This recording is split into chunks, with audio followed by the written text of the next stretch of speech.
Bom, gente, vamos agora aqui para o exemplo 2. No exemplo 2, gente, vamos supor que eu ande aqui, ó. Eu tenho aqui na horizontal, vamos relembrar lá da matemática. Horizontal é 0, 90, 180, 270.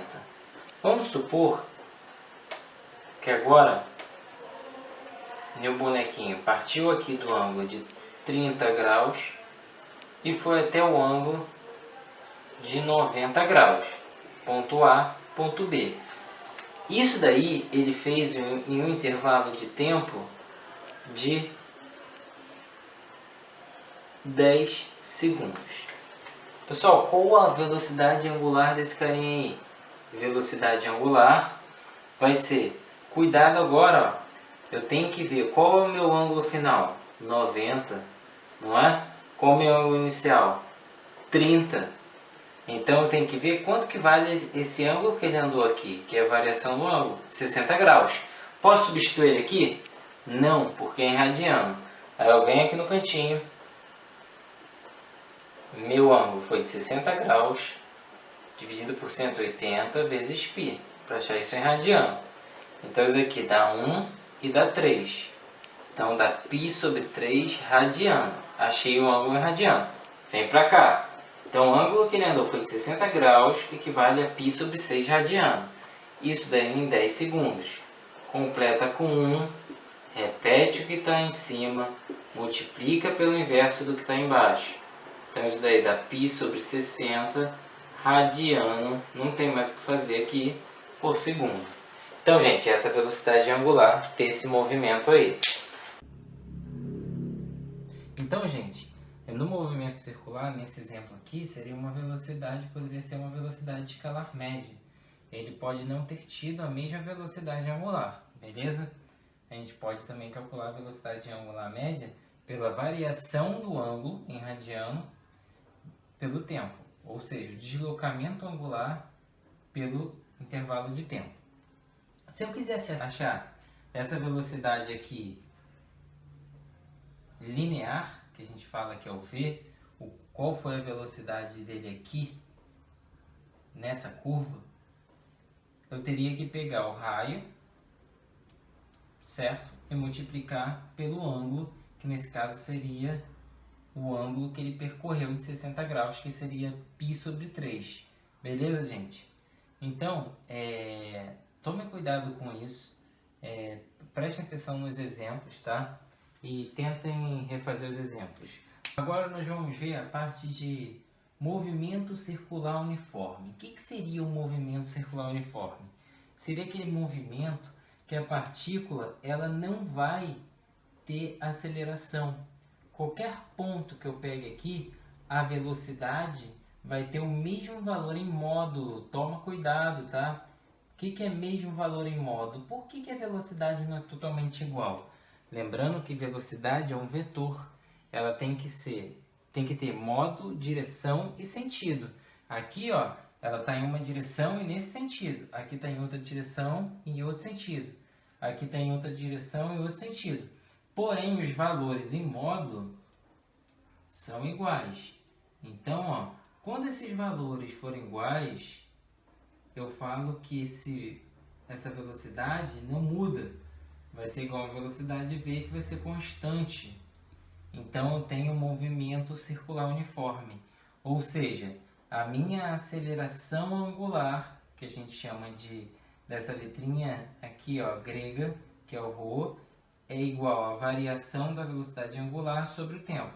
Quando a minha velocidade angular não muda, a aceleração angular for zero, certo? A minha aceleração angular for zero e a velocidade for constante, certo? A velocidade angular for constante, eu tenho um movimento circular uniforme. Lembrando que, se eu tenho um movimento circular uniforme, a velocidade vai ser constante. Então, se eu tenho a velocidade constante aqui, mas mesmo assim, se a velocidade for constante, eu vou ter uma outra aceleração, que é uma aceleração que vai sempre apontar para o centro, conhecida como aceleração centrípeta.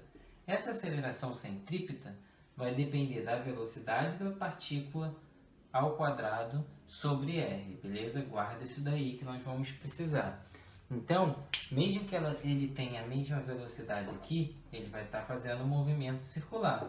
Logo, ele vai ter uma aceleração centrípeta, é ela que vai possibilitar, que ele fique fazendo aqui um movimento circular, e essa aceleração é calculada por v ao quadrado sobre r.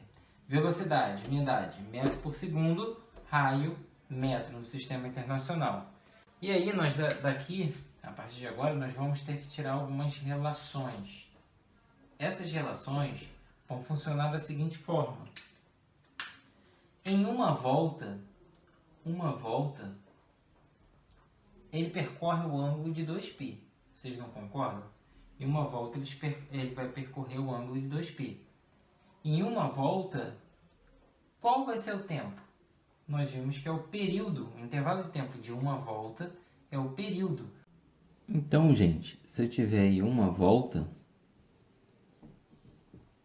certo? Eu vou dar uma volta aqui no movimento circular. A velocidade não é ΔS sobre ΔT, certo? Então, nós vimos o seguinte. Em uma volta, eu vou percorrer o comprimento da circunferência. Então, esse ΔS vai ser o comprimento. O que vai ser o ΔT? O período, que nós vimos que o tempo para uma volta é chamado de período. Então, vamos pegar o comprimento. Na matemática, né, nós aprendemos que é 2πr sobre o período.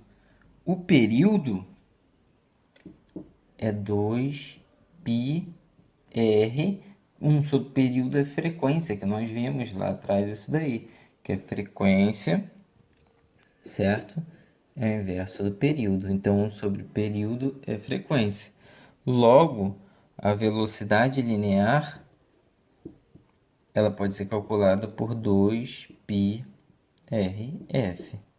Nós vimos também que a velocidade linear é angular vezes o raio. Se eu substituir isso daqui aqui, ó, W vezes R, é 2πrf. O raio vai embora, então tem como calcular a velocidade angular por π, 2πf. Então, essas duas fórmulas aqui, elas vão ser muito utilizadas aí quando eu falar de movimento circular. Para finalizar aqui nosso movimento circular, nós vamos estudar aqui os acoplamentos de polias e rodas dentadas, né?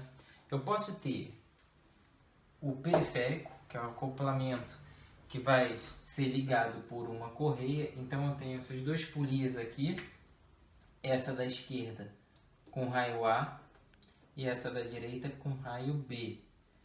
Dá para perceber, né, de cara que o raio da A é bem maior do que o raio da B. Pessoal, aqui o que acontece?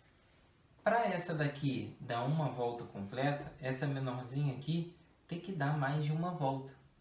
Então, quando isso acontece, quando elas são conectadas pelo lateral, nós dizemos que a velocidade linear da A é igual à velocidade linear da B. Lembra lá atrás que nós vimos que velocidade é 2πrf? Então, velocidade de A vai ser 2πrA, frequência da A. E da B, 2πrB, frequência da B. Cortando 2π de um lado, 2π do outro, o raio da A vezes a frequência da A é igual ao raio da B vezes a frequência da B. Então, nós vamos ter uma formulazinha aqui quando tiver ligação por correia. Então, gente, quando tem a transmissão aí do movimento circular, né? Aí, no primeiro caso, quando eles estão acoplados ao EB por engrenagem, né? Ou um encostado no outro, podemos dizer assim. A diferença desse para esse daqui, ó, por correia, é que quando eu tenho acoplamento por correia, eles vão girar no mesmo sentido. o A, nesse caso, está girando no sentido anti-horário e o B no sentido anti-horário também. Se eu inverter o sentido de B, A também vai inverter o sentido dele. Ele vai ter sempre o mesmo sentido do A. Se eles estiverem acoplados aí, sem ser por correias ligados aí pela lateral, por engrenagem, a diferença é que o sentido de B vai ser inverso do sentido de A. Quando B gira no sentido anti-horário, A gira no sentido horário. Beleza, pessoal? O sentido de um é inverso do sentido do outro. Mas para os dois casos, eu tenho que a velocidade linear dos dois, essa velocidade linear vai ser igual, do A e do B. Logo, eu vou ter que o período do A é menor do que o do B e a frequência de A é maior do que a frequência de B. Já quando eu tenho um acoplamento aí, esse acoplamento central, né? Quando um gira, o outro vai girar no mesmo sentido, certo? Além disso, a velocidade angular deles será igual. Logo, o período de A, se a velocidade angular é igual, o período de A vai ser igual ao período do B. Frequência de A é igual à frequência de B. Quando o B dá uma volta, A também dá uma volta. Então, a frequência deles será igual. Agora, se eu pegar aqui um ponto na parte de fora do B, aqui do disco, e pegar um ponto na parte de fora do A, quando esse ponto no A dá uma volta, do B para dar uma volta, vai ter que andar muito mais. Vê se vocês concordam. Se eu pegar um pontinho aí na parte de fora do B, pegar um ponto na parte de fora do A, quando esse eixo todo der uma volta, certo? O ponto do B vai dar uma volta, o ponto do A vai dar uma volta. Mas para o ponto do B dar uma volta completa, ele vai ter que andar aí um comprimento muito maior do que o A. Beleza, pessoal?